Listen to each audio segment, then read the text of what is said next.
हुआ और धर्म में ह्रास हुआ। जब द्वापर युग आया तो वहाँ से दो देश के बीच लड़ाई था, यहाँ पर दो भाई के बीच लड़ाई थी, एक कौरव दूसरा पांडव, कोई दूसरा तो नहीं था, दोनों भाई के बीच में झगड़ा हो रहा था।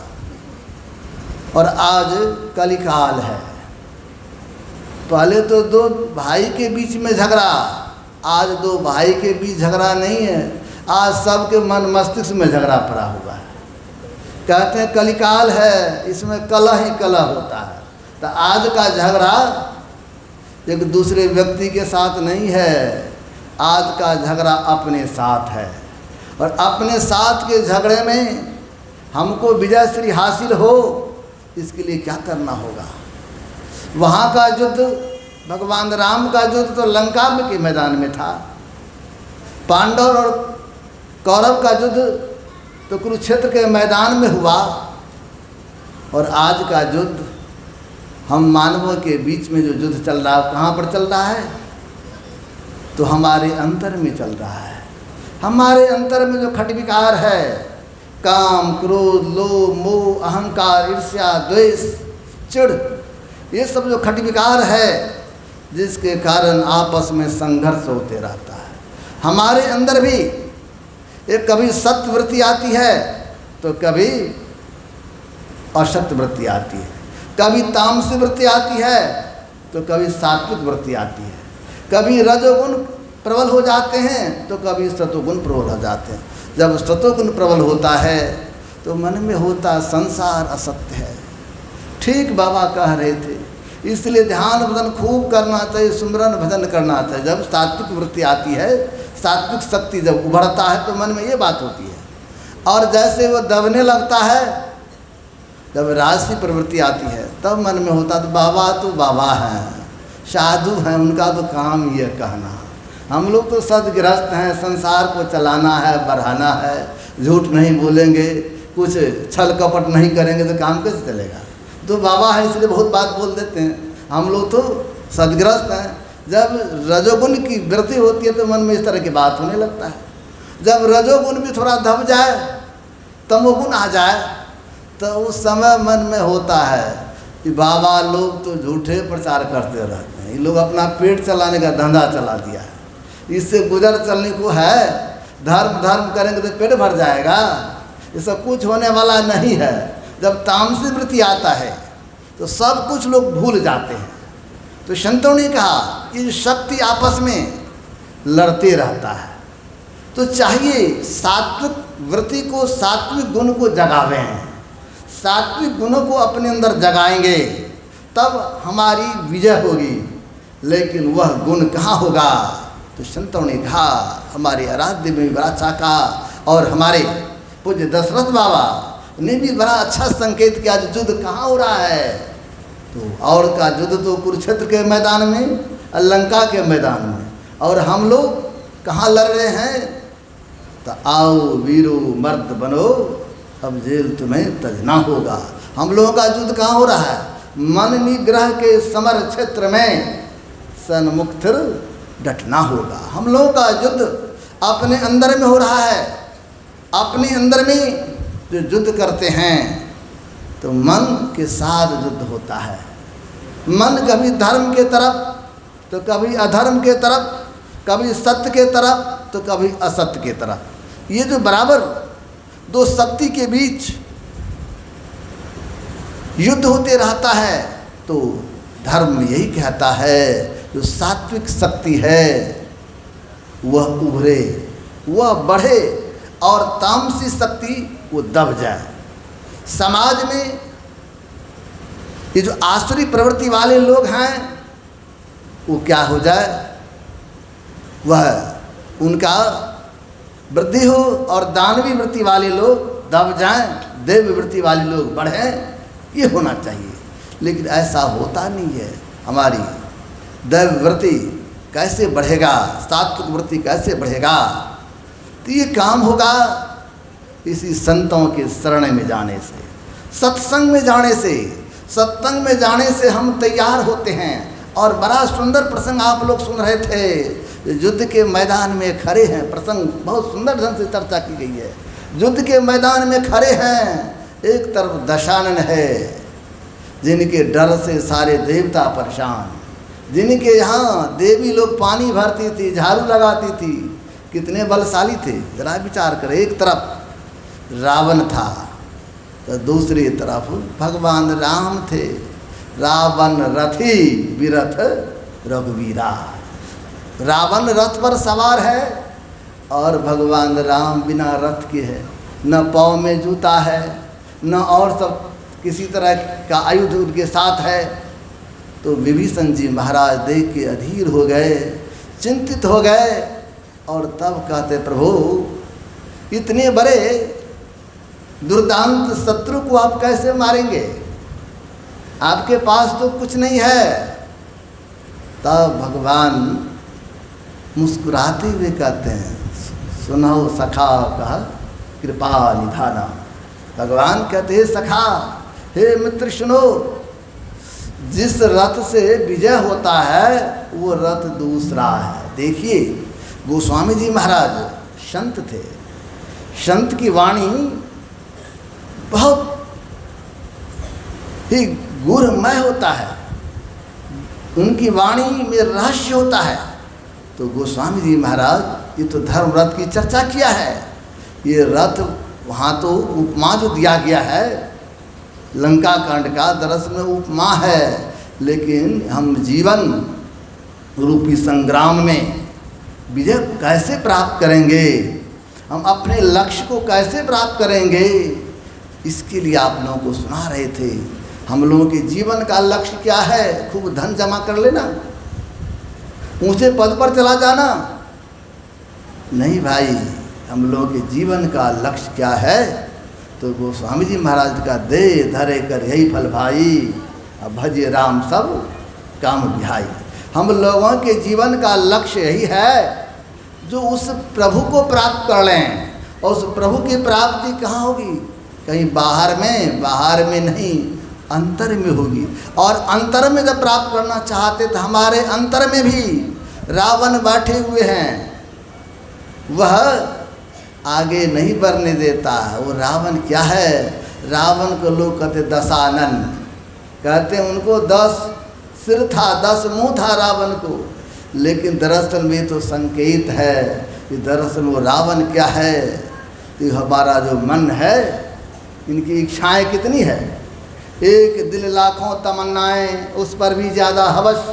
कहते हैं एक मरता है तो दूसरा उठता है, एक आता है तो दूसरा उठता है। तो कहते हैं अगर आप युद्ध में विजय प्राप्त करना चाहते तो कौन सा युद्ध, वो बाहर का युद्ध नहीं है, वो अपने अंतर का युद्ध है। जितने साधक है, जितने धर्म के पथ पर चलने वाले हैं, उनको धर्म के पथ पर चलने के लिए सदैव संघर्ष करना पड़ता है, अपने अंतर में चलना पड़ता है। और जो अपने अंतर में चलते हैं तो अंतर की चढ़ाई कैसे होता है, अंतर में सफलता प्राप्त करना चाहते हमारा मन। भगवान महावीर ने कहा जो लाखों योद्धाओं को जीत लिया तो उनको हम महावीर नहीं कहेंगे, उनको सर्वश्रेष्ठ विजयी लोग नहीं कहेंगे। तब जो अपने सारे इंद्रियों पर, अपने मन पर काबू प्राप्त कर लिया है, अधिकार प्राप्त कर लिया है, दरअसल में वे महावीर कहलाते हैं, वे दरअसल में विजयी है।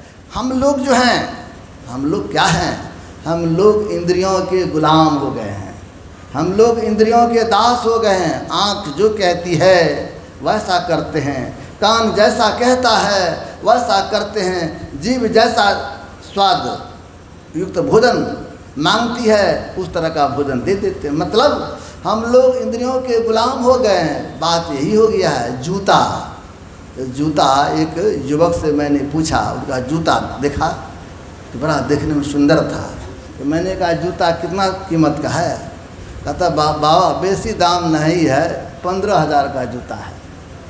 तो मैंने कहा 15,000 का जूता है, कहा हाँ बाबा 15,000 का जूता है, विवाह हुआ था ना तो उसमें दिया है 15,000 का जूता। तो देखिए जूता है 15,000 का, पहनेंगे कहाँ उसको, जूता को कहाँ पहनेंगे, जूता को पहनेंगे पाँव में। अब टोपी 500 रुपया का, उसको कहाँ पहनेंगे? सिर पर। तो दोनों का महत्व कहाँ पर होगा? जूता का महत्व पाँव में और टोपी का महत्व सिर पर, तब दोनों का जो होना चाहिए वह होगा व्यवहार। लेकिन हम लोग करते हैं क्या? जूता को सिर पर और पगड़ी को पैर में डालने का प्रयास करते हैं। कहने का मतलब जो इंद्रियां हैं ना, ये 14 इंद्रियां जो है, ये हम लोगों का क्या है? ये हम लोगों का नौकर है। इंद्रियां हमारा नौकर है, लेकिन अज्ञानवश हम इंद्रियों के बस में हो गए, जबकि इंद्रियों को मेरे बस में होना चाहिए। अब बात उलट गई है, हम लोग इंद्रियों के बस में हो गए हैं, जिनके कारण हमारी फजियत हो रही है, जिनके कारण हम जीवन रूपी युद्ध में, संग्राम में पराजित होते रहते हैं। इस इंद्रियों को बस में करना है, इस पर अधिकार करना है। एक प्रसंग मुझे याद आया। एक बार एक पिता पुत्र सड़क से जा रहे थे, तो संयोग से देखा एक जगह एक व्यक्ति ऊंचे जगह पर खड़ा होकर कुछ भाषण कर रहे थे और उनके अगल बगल बहुत सारे पुलिस खड़ी थी। तो उन्होंने कहा, बच्चा था लड़का का, पिताजी वहाँ पर भीड़ है, कौन चीज़ का? कहा, बेटा वो नेताजी है। तो क्या कर रहे हैं? तो लोगों को संबोधित कर रहा है। ये बच्चे, पुलिस सब उनके सुरक्षा में हैं। और जैसे नेताजी उतरे मंच पर से, पुलिस उनके साथ दौड़ने लगी। तो बच्चा को बड़ा आश्चर्य लगा। संयोग से कुछ दूर गया ना, तो देखा एक अपराधी व्यक्ति था। उनको पुलिस पकड़ के ले जा रही थी, हाथ में हथकड़ी है, एक दर्जन पुलिस आगे पीछे जा रही है। तो बच्चा था, देखा बहुत पुलिस है। कहा, पिताजी ये कौन है? कहा, इस क्षेत्र के दुर्दांत व्यक्ति है और इनके साथ ये पुलिस लगी हुई है। कहा, बाबूजी वहाँ भी पुलिस थी, आगे पीछे कर रही थी, यहाँ भी पुलिस है, दोनों में अंतर क्या हो गया? कहा, बेटा नहीं समझा, अंतर ही है, वो जो नेताजी थे उसके अधीनस्थ पुलिस थी। नेताजी जिधर जाएंगे पुलिस पीछे पीछे जाएंगे, और यहाँ पर ये जो व्यक्ति है इनके साथ भी पुलिस है, लेकिन ये व्यक्ति पुलिस के अधीनस्थ है। पुलिस जिधर कहेगी जाने के लिए उधर इसको जाना पड़ेगा। मतलब ये पुलिस के गुलाम है और पुलिस उनके गुलाम है। तो जो पुलिस के गुलाम हैं तो उनको तो परेशानी है, और जिनके अंदर पुलिस है, अगर माननीय मुख्यमंत्री आ जाए तो यहाँ के एसपी साहब को, डीएसपी साहब को आपको कहना नहीं पड़े। अगर चुपचाप इस आश्रम में एक प्रोग्राम हो जाए तो स्वतः खाली जान लेंगे तो अपने पुलिस यहाँ दौड़ने लगेगी। तो पुलिस उनके साथ है। उसी तरह हम लोगों को भी जो इंद्रियों के गुलाम हो जाते हैं तो उनको कष्ट होता है, और जिनका गुलाम इंद्रियां हो जाती है वे सुखी हो जाते हैं। तो दरअसल में यहाँ जो युद्ध की चर्चा है, हमारे अंदर की युद्ध की चर्चा है। हम लोग जीवन पथ पर आगे बढ़ना चाहते हैं, प्रभु को प्राप्त करना चाहते हैं, सुमरन भजन करने के लिए बैठते हैं, लेकिन हमारा मन उधर नहीं जाता है, हमारा मन दूसरी तरफ जाता है। संतों ने कहा, यहाँ पर संघर्ष करने की ज़रूरत है। आओ वीरो, यहाँ पर वीर बनने की ज़रूरत है, यहाँ पर कायर बनने की ज़रूरत नहीं है। आओ वीरो, मर्द बनो, अब जेल तुम्हें तजना होगा। लेकिन साधना के क्षेत्र में भी अब लाभ पाना चाहते तो जो रथ का वर्णन वहाँ पर किया गया है, दरअसल वह रथ हमारे साधकों के लिए उपयुक्त रथ है। उस रथ को अपने जीवन में अपनाएंगे तो साधना के क्षेत्र में हमारी उन्नति होगी। उसमें आप लोग सुन रहे थे, सौरज धीरज तेरज चाका, सत्यशील ध्वजा पताका। रथ को चलाने के लिए पहिया चाहिए ना मजबूत, तो सौरज और धीरज, तो धैर्य की जरूरत है साधना के क्षेत्र में भी। और किसी काम में आप उन्नति चाहते हैं तो वहाँ भी आपको चाहिए धैर्य की आवश्यकता है। हमारे पूज्यपाद महर्षि संत श्री ब्रह्मन जी महाराज का जब महापरिनिर्वाण का समय हुआ तो 3 तारीख को, 4 जून को संसार से विराज गए, लेकिन 3 जून को रविवार था।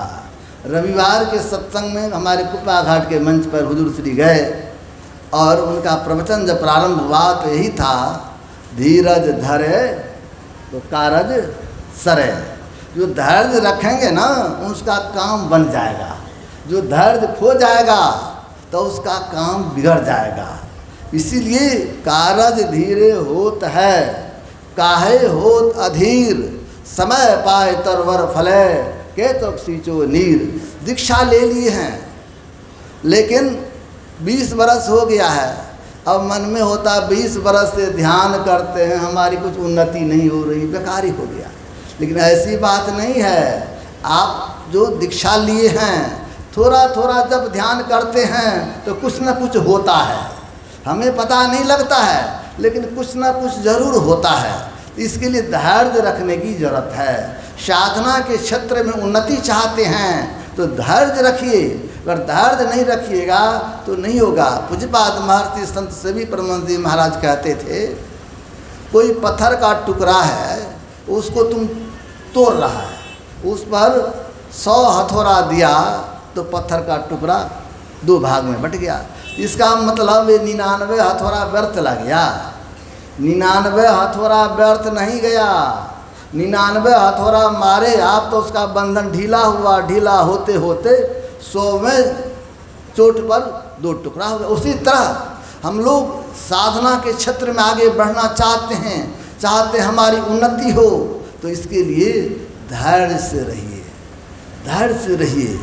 अगर धैर्य से लगे रहेंगे और गुरु जो हमको बताए हैं जप करने के लिए, ध्यान करने के लिए, दृष्टि योग की साधना करने के लिए, उसमें उकताना नहीं है।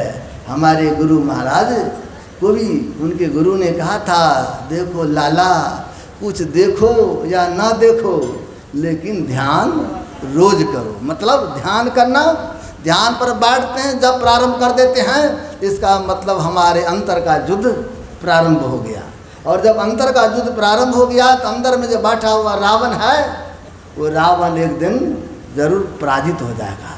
लगे रहना है, कुछ देखो या न देखो लेकिन ध्यान रोज करो, सुमरन भजन रोज करो। और जब रोज करेंगे, अंतर में चलेंगे, और जब हमारे भगवान श्री राम ने कहा छठ दमशील विरति बहुकर्मा नित्य निरंतर सज्जन धर्मा, जब हम दृष्टियोग की साधना में परिपक्व हो जाएंगे तो हमारे इंद्रियों के घाटों में चेतन वृत्ति आती है तो वहाँ पर हमारा अधिकार होगा। लेकिन तब तक ये हमारी इंद्रियां, हमारा मन पूरा मरा नहीं है। ये मरेगा तब, शत्रु मर जाएगा तब न विजय, दुर्योधन धाराशायी हो गए, रावण गिर गए तब न विजय श्री। उसी तरह हमारे अंदर जो शत्रु मरे तब तो, इस शत्रु कब मरेगा? तो हमारे एक संत चरणदास जी महाराज, उन्होंने कहा, जब से अनहद घोर सुनी इंद्रिय थकित गलित मन हुआ आशा सकल भुणी। कहते जब से अपने अंदर में उस शब्द के धुन को सुनने लगते, जब से अनहद घोर सुनी इंद्रिय थकित गलित मन हुआ आशा सकल भुणी। अपने अंदर जब शब्द को सुनते हैं और उस सार शब्द को जब पकड़ते हैं तो क्या होता है? इंद्रिय थकित, इंद्रियां थक जाती है, मतलब हार जाती है, इंद्रिय थकित। और गलित मन हुआ, इंद्रियों का अगवा मन है, इंद्रियों का अगवा मन है, इंद्रिय थक गई और मन जब गल गया, तब रावण ही जब गल गया अंदर में, तो आपको विजय श्री प्राप्त हुआ कि नहीं? आप जीत गए कि नहीं? इसीलिए जीत चाहते हैं तो अपने अंदर में चलिए, और जो इस तरह संत सद्गुरु से शिक्षा दीक्षा लेकर अंतर में चलते हैं, अंतर का साधन करते हैं और अपने इंद्रियों पर अधिकार कर लेते हैं, तो दरअसल में यही विजय सबसे बड़ी विजय है। यही हम लोगों को करना चाहिए। इसी के लिए हम लोग इस साधना शिविर में आए हैं और ये जीवन पर्यंत करने की ज़रूरत है। इसमें उकताने की ज़रूरत नहीं है। जब तक जीवन है तब तक इस काम में लगे रहेंगे, उकताना नहीं है। धैर्य से साधना में लगे रहिए, एक न एक दिन लक्ष्य को प्राप्त करेंगे। घड़ी संकेत कर रही है, इसलिए मैं इन्हीं के साथ अपने वाणी को विराम दे रहा हूँ। श्री सद्गुरु महाराज की